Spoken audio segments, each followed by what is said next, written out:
everybody. I hope all is well. Happy Friday. Let's jump into some questions. So lots of questions about grades and the school year. So first question, does this mean we will have to take ninth grade again, or will our graduation year be pushed back? No, you're not going to have to take ninth grade again. Don't worry about that. You'll be fine. The only way you would have to take ninth grade again is if before all of this you were failing your classes for the year, in which case you should be doing some of this work to boost that grade. Yes. Although quarter three grades are already closed, submitted, those are done at this point. Are the grades in ThinkWave the grades that will be on our report cards? So if you did the online work for me, your grade will be higher than it is on ThinkWave. Otherwise, if you didn't do any of the work, it will be the same. Yes, the grades for me will be the same unless you got an email from me. So for most of you, yes, the grades are the same. Questions about grades still in quarter four grades. How are we going to grade? And what work should they be doing? So the work you should be doing is the stuff that's posted on Google Classroom. Anything you do on there will only help your grade. It can't hurt your grade. So just do as much of that as you can. You should be spending about 3 to 3.5 hours at least on school every day. So continue to do that, and we'll update you with how we're going to grade for quarter four going forward once we hear more. Yes. So right now, this is not like, oh, we don't know. Like the district hasn't said anything to us yet about how we are grading. The only direction we've received is about giving you feedback. So the questions we're asking you and the comments we're making on Google Classroom are just to further that and open up the dialogue. Some of you have turned in work and I wrote back, oh, this is not really what I would count if I'm giving you a grade, but for now, like here's what I would suggest for next time. So it's just good practice to keep those habits. And then as far as like Mr. Arcee said, do whatever's on Google Classroom. That differs for each teacher. I know the English department takes all of those tasks from that big, scary, citywide document, and we put it into our own classroom separately. But for the most part, if it's on Google Classroom, that's what you should be doing, because if you're watching this video, we assume you have Google Classroom access. And the next question is, what will the work look like us for our classes for next week, and are we still doing nutrition? So each week the theme's going to change. Next week's theme is safety, so we'll continue writing primary source prompts to keep for the historical record on safety next week, and we'll continue looking at the French Revolution with Napoleon so that we can continue our journey through revolutions across time, just like we would if we were in school. Same for English. That notebook template, the Google slide, is going to be exactly the same except have different prompts that relate to safety. So each day last week there was a different style of writing that we asked you to do. We're keeping the same style. So Monday will still be an argument, but now instead of writing about food, we're asking you to write about safety. And I'm also going to put out a poem for all classes, not just Goddard, and Edgar Allan Poe poems. Since April is National Poetry Month, I figured that's a good way to kind of work more poetry into our curriculum. But again, none of this work is required, but you should still be doing it because you're supposed to be spending time on school. And it boosts your grade. It will boost your grade for quarter four, so. Yes. Another question about work, can we send paperwork? We can't send paperwork to you at this time. If you feel more comfortable doing your work on paper, for Mrs. Arcee and I, if you want to do that and send us a picture and we'll give you feedback, that's fine. But you should also check in with your individual teachers to see whether or not that's okay. Yes. Next question, is there school next month? So the plan right now is to go back on May 4th. So as of right now, we're going back May 4th. If we hear anything different, we will update you. Yes. And then when is the last day of class? So you might have heard that the school committee canceled April vacation since nobody's going anywhere anyway. So the last day of school is now June 12th. And then one more question about South. So with the construction of the new South High put on pause, will the team be behind? And if they finish mid-year, are they going to transfer us mid-year, or will we wait until the new school year? So luckily they were ahead of schedule before they had to stop. We will find out more as it gets closer. As in terms of would they transfer us mid-year, we know about as much as you do, so we'll find out together. That's the same for a lot of these questions. We're giving you whatever information we know. We promise we're not holding anything back from you. No. How are you and Mrs. Aracey doing during this time? Can't complain for the most part. We have a comfortable apartment. We're healthy, and really, that's all you can ask for in a time like this. Yes. What's the worst scented candle? I don't like when they try and take candy scents and make them into candles. I don't think it translates well often. So things like caramels and things like that, I just don't think are meant to be candles. What about you? Similar. The smells that are too sweet. Mm. What's the most surprising thing a student said to you? Whoa, this table's on fire.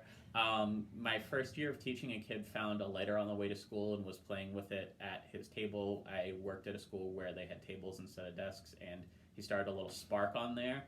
As a first year teacher, this caused a lot of panic because when you're in your first year, everything surprises you, let alone something being on fire in a history class. If it was science class, it might be a little different, but in a history class, you don't expect things to go up in flames. We were able to put it out. It was fine, but definitely surprising. I think that phrase being said in English class, no matter how long you've been teaching, would still be surprising.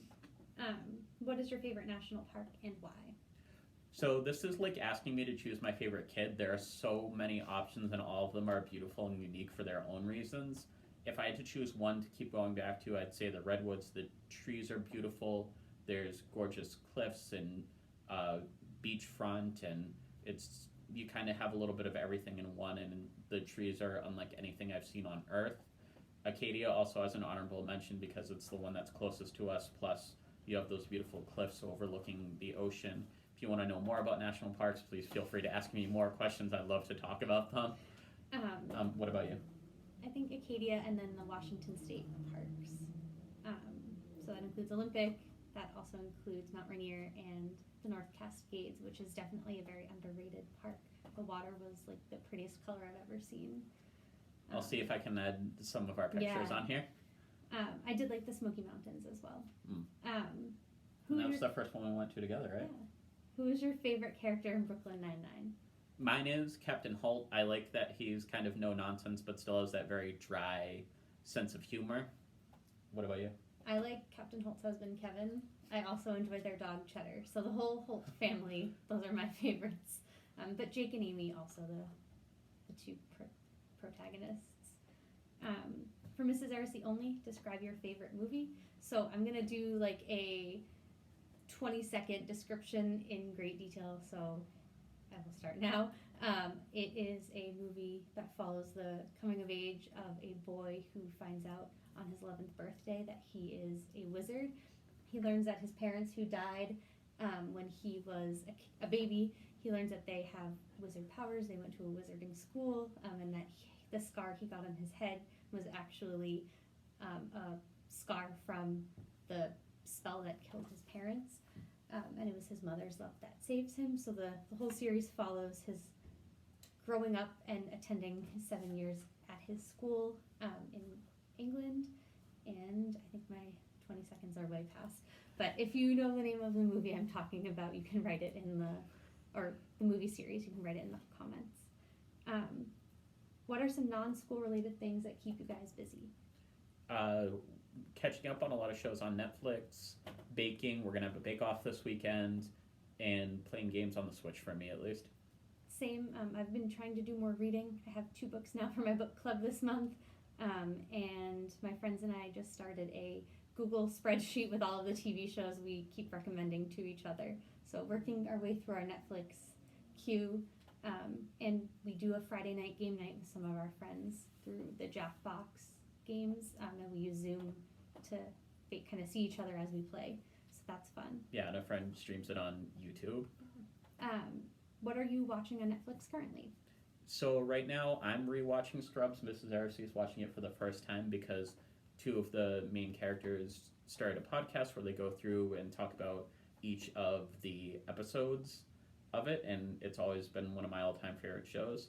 And then we just started Unorthodox, which is about a woman leaving her Orthodox Jewish family and life. Mrs. Aracey is very intrigued by it, so I'm sure we'll be watching a lot more soon. And this one's not on Netflix, but we were really, really excited this week that Who Wants to Be a Millionaire came back. True. It's on at 10 p.m., so it's almost past our bedtime, but that's on Wednesday nights. And then there's an app feature where after the game, like after the show, you can play live questions. So we were really excited to do that because I used to love that show when it first came out. Same. So recommend, maybe we'll have to do some sort of live streaming of Who Wants to Be a Millionaire. The questions were really easy this week. Yeah. So those of you that enjoy game shows, we recommend watching that. Definitely. What are both of your favorite desserts of all time? So mine are my grandmother's pudding cookies, which now I've started making for my family now that she's passed on, and Mrs. Arcee makes fun of me because of how serious I kind of take it. And the first time we made them together, I used a measuring tape to make sure they were the right distance apart and the right size. Yes, I think you should include that picture in this video I'll if you can. I'll see what I can do. He literally had a measuring tape. But they always remind me of her, and I think I've gotten pretty good at making them. My favorite dessert would be any chocolate-related dessert item. I love ice cream. I love chocolate cake. I love brownies. I am not a fan of cheesecake. I'm not really a fan of like the fruit. Well, I like fruit, but I would pick chocolate over fruit if I had to choose. Do you prefer to boil your ramen or microwave? I prefer to eat it when it's boiled. I've never boiled it myself at home. I did the stereotypical college thing and made a lot of that $1 like cup of noodles type of ramen, but I prefer having it boiled by somebody who knows how to do it the right way. And I'm nodding even though I've never had ramen before, so neither. Yeah, we'll have to change that. If you were transported 300 years into the past without any technology, what could you do to prove you're from the future? So I think you told me that this is a reference to a story you had them read this past week or 2 weeks ago. Possibly, yeah. The Goddards read A Sound of Thunder, which involves time travel and hunting for T-Rexes. So mine would be just predicting a major but unexpected historical event that's coming up. But then again, depending on where you were transported to, people might think you're a witch or a demon or something like that, and it might not end well for you. And if you don't have any technology and no hope of going back to the future, it might just be a better idea to lay low. Yeah, and I feel like people would just not believe you unless you could predict like something that happens almost the next day. Do you think Carol Baskin will ever be convicted of murdering her husband? Carol Baskin this is a reference to Tiger King, also a Netflix show. No, I don't. I think when this much time has passed since a crime was committed, it's hard to find new evidence or find witnesses to come forward or anything like that. So I think probably not. And one of the last questions. Do you know of a game by the name of League of Legends? If so, do you play, and what role or champions do you play? So I know it exists. I know Mrs. Aracee's brothers used to play it. I have never played it, so I can't really answer the other questions. And what are your favorite things about each other? So I like that Mrs. Aracee is kind of a nerd and shares a lot of my passions, and that she makes me smile. Her sense of humor is great. She always kind of lifts me up when I'm feeling down, and I think it's important to find a partner who supports you in the good times and the bad times. And my favorite things about Mr. Aracee are all those same things. His sense of humor, definitely, his compassion and caring for everyone, the way he wants to make sure that I can like pursue my own passions as well, just general supportiveness and everything. Yeah, and that question ends with the person saying, I miss you guys, and I just want to take this moment to say that we sincerely miss you too.